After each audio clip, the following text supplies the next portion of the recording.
So hello everyone, मेरा नाम है प्रतीक। तो प्रीवियस वीडियो में हमने ये देखा था कि फोटोग्राफी के 3 पिलर होते हैं। सबसे पहला होता है अपर्चर, दूसरा होता है शटर स्पीड और तीसरा होता है आईएसओ। तो उस वीडियो में हमने देखा था अपर्चर के बारे में। तो आज की इस वीडियो में हम देखने वाले हैं कि ये शटर स्पीड क्या होता है और इसे यूज कैसे करते हैं। तो बेसिकली अपर्चर रिलेटेड होता है आपके कैमरा के लेंस से, वैसे ही ये शटर है वो रिलेटेड होता है आपके कैमरा के बॉडी से। मतलब हम कैमरा के बटन को जब प्रेस करते हैं, एपर्चर के थ्रू लाइट जो आती है वो कलेक्ट करता है शटर और इसी से हमें एक इमेज कैप्चर्ड मिलती है। एपर्चर कंट्रोल करता है अमाउंट ऑफ लाइट को, वैसे ही हमारा जो शटर स्पीड है ये कंट्रोल करता है amount of light for how much time. इसका मतलब है कि लाइट को कितनी देर के कैमरा के सेंसर तक भेजना है, ये काम करता है हमारा शटर स्पीड। तो बेसिकली ये शटर काम कैसे करता है, तो एपर्चर के थ्रू जो लाइट आती है वो कलेक्ट करता है हमारा शटर और हमारा शटर ओपन होता है और वो एपर्चर के थ्रू जो लाइट आती है वो कलेक्ट करता है और उसके बाद वो शटर बंद करता है। इस शटर को बंद और ओपन होने में जो टाइम लगता है वो हम कंट्रोल कर सकते हैं। इसी के कारण उसे कहते हैं शटर स्पीड। निकॉन और कैमरा दोनों की सेटिंग खुली है, तो यहाँ पे आप देख पा रहे होंगे एक वैल्यू है 4 और इसके बाजू में ये है 1/250। तो ये बेसिकली जो 4 वैल्यू है वो है हमारा एपर्चर और जो 1/250 की वैल्यू है वो है शटर स्पीड। तो हमारे कैमरा में जो शटर स्पीड है उसे रिप्रेजेंट करते हैं नंबर्स और फ्रैक्शनल नंबर में। मतलब आप यहाँ पे आप देख पा रहे होंगे कि 1/2, 1/4, 1/60, 1/80 ऐसे तक 1/8000 तक है। मतलब हमारे कैमरा का शटर है, अगर मैं कहता हूँ कि 1/2 सेकेंड पर ओपन था, मतलब इसका जो शटर था वो 0.5 सेकेंड के लिए ओपन था। अगर मैं कहता हूँ कि शटर आपका ओपन था 1/250 सेकेंड के लिए, तो उसका मतलब होता है 1/250 सेकेंड्स, मतलब 0.004 सेकेंड के लिए आपका शटर ओपन था। तो बेसिकली जितना ज़्यादा डिनोमिनेटर में नंबर बड़ा होगा उतना ही ज़्यादा हमारा शटर स्पीड है वो फास्ट होगा और जितना ज़्यादा नंबर हमारे डिनोमिनेटर में कम होगा उतना ही शटर स्पीड स्लो होगा। तो इससे आगे और नंबर होते हैं 1 सेकेंड, 2 सेकेंड, 3 सेकेंड, ऐसे वो 30 सेकेंड तक हम हमारे कैमरा के शटर को ओपन और बंद कर सकते हैं। तो उसके आगे होता है बल्ब मोड।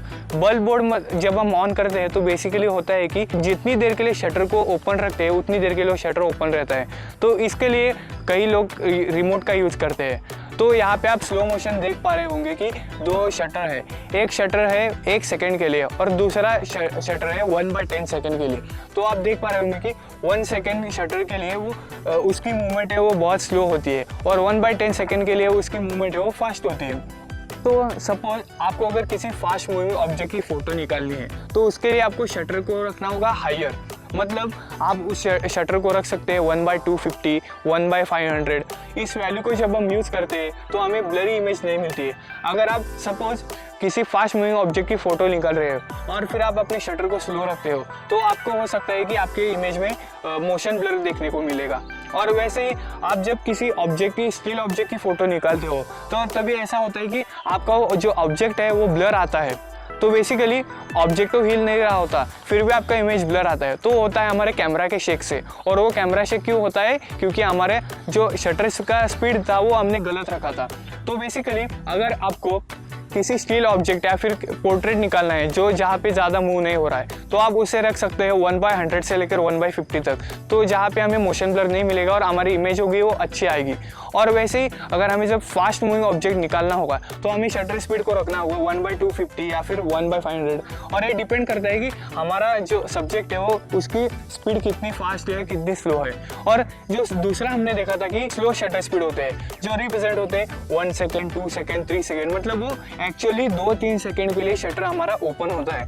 तो शटर स्पीड को हम कहाँ पे यूज़ कर सकते हैं, तो पहला हमने क्रिएटिव लाइट ट्रिल किया। जब आपको अगर फोटो निकालना है तो वहाँ पे आप उसे यूज़ कर सकते हो। और दूसरा होता है कि लॉन्ग एक्सपोजर, जहाँ पे आपका शटर होता है वो बहुत ही बड़े टाइम के लिए ओपन होता है, वहाँ पे हम उसे यूज़ कर सकते हैं। तो बेसिकली शटर स्पीड होते हैं 1/80 या फिर उसके नीचे। जब आप हैंड हेल्ड निकालते हो तो आपको हो सकता है कि आपकी इमेज शेकी आएगी, तो उसके लिए हमें ट्राइपॉड का यूज़ करना है। जब हम ट्राइपॉड को यूज़ करते हैं तो हमारी जो इमेज में शेकीनेस होती है वो कम होती है। तो आजकल के इस मॉडर्न डिजिटल में होता है कि आप इस 1/60 या फिर 1/80 पर भी आप अच्छी फ़ोटो निकाल सकते हो बिना शेक हुए। तो उसका कारण है कि निकॉन में होता है VR वाइब्रेशन रिडक्शन और कैनन में होता है IS मतलब इमेज स्टेबलाइजेशन। जब आप उसको ऑन करते हो तो आपका कैमरा ही इंटरनली उस शेक को कम करने की कोशिश करता है। तो हमने ये सब तो देख लिया कि कौन सी वैल्यू कहाँ पे यूज़ करनी चाहिए। तो अब हम देखने वाले कि इसे प्रैक्टिकल में यूज़ कैसे करते हैं। तो जैसा कि आप देख पा रहे होंगे कि हम एक फास्ट मूविंग ऑब्जेक्ट को कैप्चर करने वाले हैं। अगर आप इसमें शटर स्लो रखेंगे तो आपका इमेज होगा वो ब्लर आएगा। तो हम सबसे पहले हम इस इमेज को स्लो शटर स्पीड पर खींच के देखते हैं।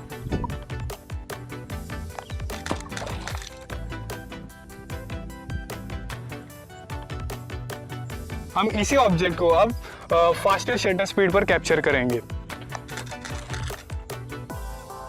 तो जैसा कि आपने देखा कि पहले इमेज में जब हमने शटर स्पीड को रखा था 1/40, तब वो ये रहा था कि वाटर की जो ड्रॉपलेट थे वो फ्रीज नहीं हो रहे थे।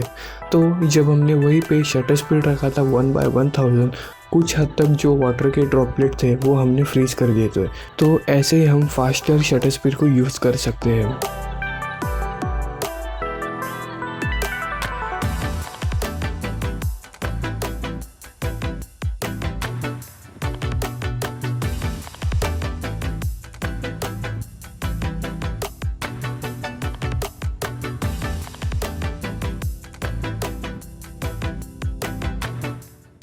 जैसा कि आप देख पा रहे होंगे कि हम लॉन्ग एक्सपोजर निकालने के लिए यहाँ पे हाईवे पे आए हैं। तो बेसिकली हमें सेटिंग ये रखना है कि ज़्यादा से ज़्यादा अमाउंट ऑफ लाइट हमारे कैमरा में और हम एक लाइट ट्रेल को कैप्चर कर सके। तो बेसिकली हमें हमारे इमेज का पूरा पोर्शन जो है फोकस में चाहिए। तो हम क्या करेंगे, जो एपर्चर की वैल्यू है इसको हम ज़्यादा से ज़्यादा रखेंगे। तो हम रखेंगे f22 पर, इसकी मैक्सिमम वैल्यू है। तो उसके बाद हम शटर स्पीड पर जाएंगे और उसे रखेंगे 30 सेकेंड के ऊपर। 30 सेकेंड मतलब ये क्लॉक के पूरे 30 सेकेंड को ये कैप्चर करेगा।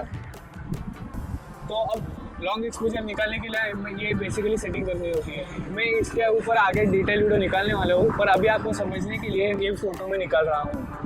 तो हमें अभी इस इमेज को हम कैप्चर करते हैं।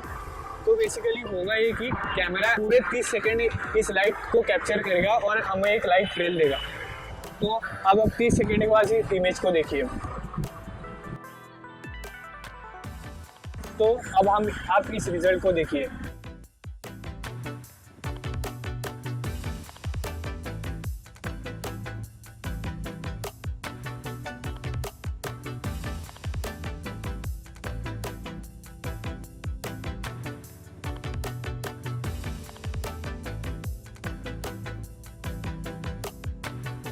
उम्मीद है कि आज का वीडियो आपको पसंद आया होगा। अगर आपको पसंद आया तो लाइक कीजिए, शेयर कीजिए और सब्सक्राइब कीजिए।